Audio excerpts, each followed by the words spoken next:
Folks, don't wait until it's too late. I'll tell you what I mean and then get into the latest home prices and insights for York Region for week ending August the 6th, 2025. Approximately 3 years ago, I met with brother and sister. We met at the mother's home. This used to be, it still was the family home, but the siblings have moved out. They've got their own families, their own home.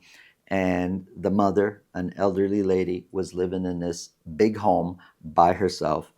And I met them there because the discussion was, should we be selling? They were contemplating selling the family home. And we were talking about the whole selling process.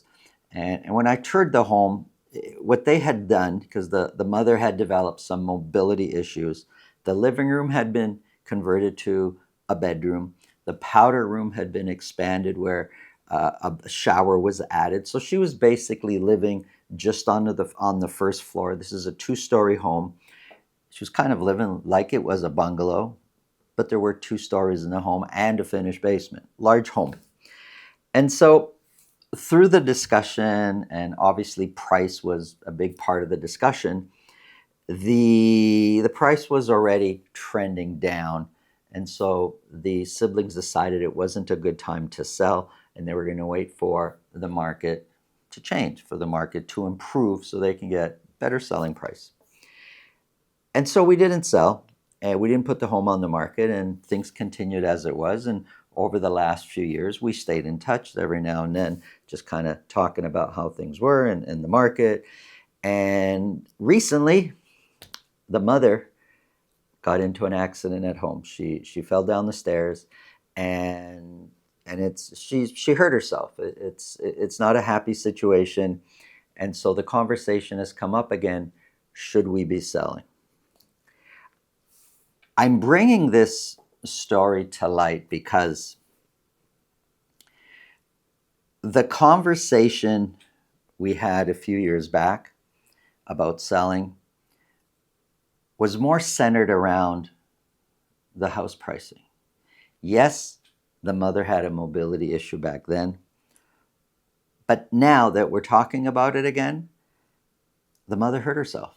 And so the conversation now is more about, should we sell because of mother safety? Now, this is an elderly lady. Try telling your parent who maybe is living alone in a big house they shouldn't do something as simple that they've been doing their whole life anyways, and they're independent, living on their own. Try telling them not to do something.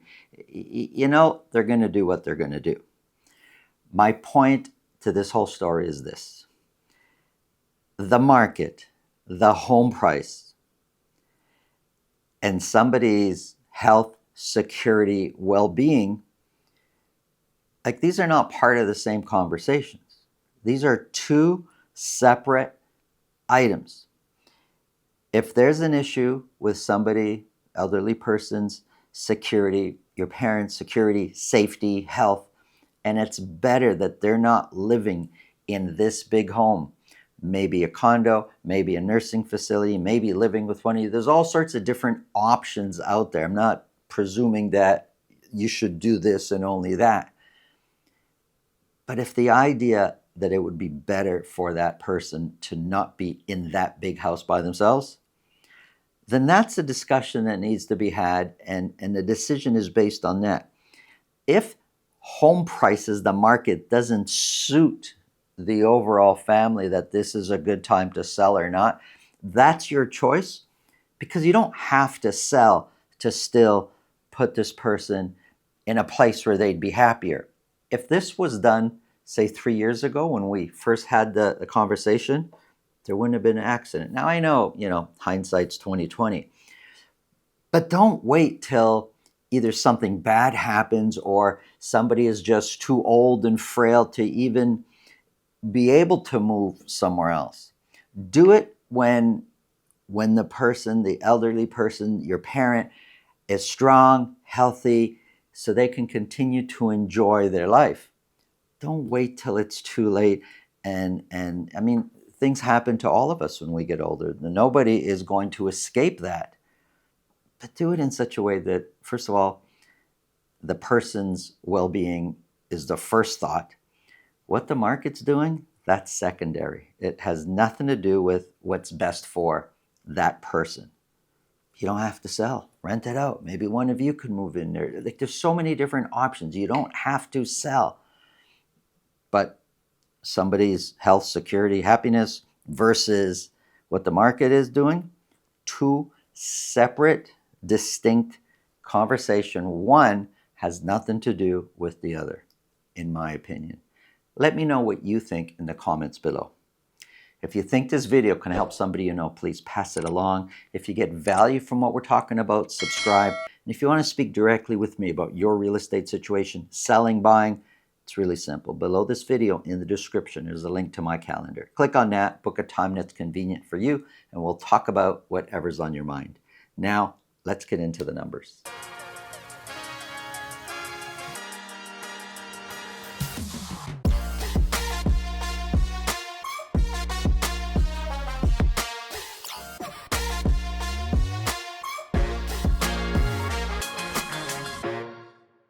Here we go, folks. Before we get into our regular weekly data, let's break it down monthly going back multiple years. Now, this data is just for detached properties, but across all of York region. And I've got several July 2025, going back all the way to July 2021. Now, for month ending July this year, 2025, 558 detached properties were sold across York region. It's a little bit higher than what we did for the same month a year ago. It's also a little bit higher than what we did the year before that in 2023, and a little bit higher than what we sold in July 2022, which was 439. If we go back to July 2021, we're nowhere close to what was sold in July 2021, which was 969.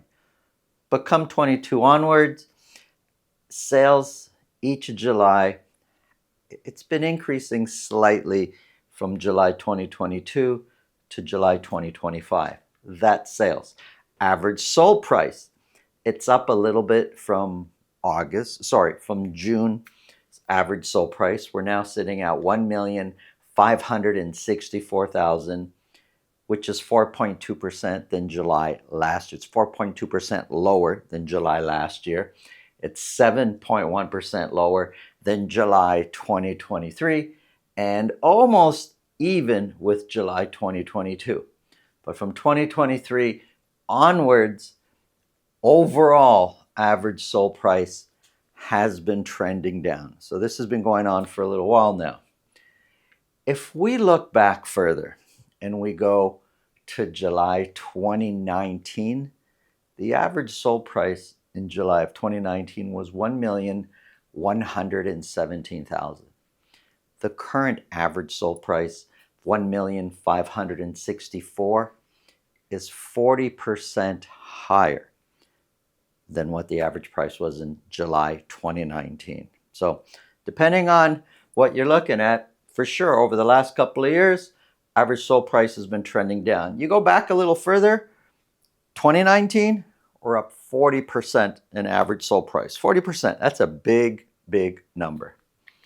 Here's our regular programming. For week ending August the 6th, we're focused on detached properties for Vaughan, Richmond Hill, and Markham. We're going to start off with Vaughan. For week ending August the 6th, 23 detached properties were sold. 4 of those sold at $2 million or more. Overall, sales is trending down, although you get some weeks where there's a bit of a spike. Average sold price has come way down. We're at $1,615,000. When we look back through the course of the year, $1,615,000 is on the lower side of where average sold price normally is for Vaughan detached properties. Compared to the same week a year ago, 1,615 is 5% lower. The median price of 1,494 is 4% lower. 23 were sold. 4 of those sold at list price or more. 70 were listed. Active listings is trending down, not aggressively, but there's fewer and fewer available properties for sale, which is kind of normal at this time of the year. July and August, generally speaking, the market tends to slow down a bit. Fewer listings, fewer active listings, fewer sales. It's kind of normal at this time of the year. But when we look at this active listings of 611, basically when we look at the sales, 3.8% of all available detached properties for sale in Vaughan actually sold. And months of inventory overall has been climbing. We're now sitting at 6.1 months of inventory. Buyer's market, basically. Here's Richmond Hill. 18 detached properties were sold. 3 of those sold at $2 million or more. Average sold price has come way down to $1,559,000. 1,559 is also amongst the lowest average sold price that we've seen all year. Compared to the same week a year ago, it's 13% lower is our average sold price right now. The median price of 1,558, which is basically the same as the average sold price, is 13% lower than the same week a year ago. 18 were sold, 3 sold at list price or more. 54 were listed. We're seeing fewer listings.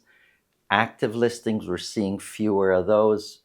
It's trending down, not aggressively though, just a little bit at a time. 3.2% of all available listings for sale actually sold. And months of inventory is also climbing up. We're now at 7.2 months of inventory in Richmond Hill. Here's Markham. Sales fell off a cliff in Markham. Only 11 detached properties were sold. Before that, for several months, 26, 25, 27 was over and over and over again. It was fairly consistent. But this week ending August the 6th, only 11 was sold. It was a long weekend. Didn't affect really Vaughan or Richmond Hill, but it did affect Markham. And it did affect other parts of the city, like Toronto, for example, or other parts of the GTA, I should say. But 11 were sold. 1 sold at $2 million or more. Average sold price is amongst the highest that we've seen all year at $1,723,000. Now, I didn't say it's the highest, but it's at the top end of when we look at all the average sold prices. Compared to the same week a year ago, 1,723 is 7% higher. The median price of 1,503 is 5% lower. 11 were sold. 5 sold at list price or more. Markham is a little bit more competitive than Vaughan and Richmond Hill. Fewer listings. We're seeing 52 detached properties were listed. Active listings, just like the other areas, is trending down, but not aggressively. Of all the properties available for sale, which is 468, 2.4% actually sold. So I just finished saying Markham is more aggressive than some of the other parts of Vaughan when it comes to properties selling at list price or more, when it comes to properties being listed with an offer night pricing strategy, but yet percentage-wise has fewer sales than the other areas at 2.4% of available properties actually selling. And months of inventory, look, it's 9.8, but it's probably sitting in more of a balanced market. Mid 4 point something really is probably where the months of inventory is. It's just because 11 sales, that's why months of inventory climbed this 1 week. Here's a quick summary. In most cases, you're going to experience a buyer's market, but every now and then there's a property that multiple buyers want to buy and may be competing for it. Every now and then a seller lists a property at a very aggressive price, triggering buyers to compete for it. So it's really selective as to the kind of market you're going to be in. But generally speaking, it's pretty much a buyer's market across the board. Thanks for watching. Have an awesome day.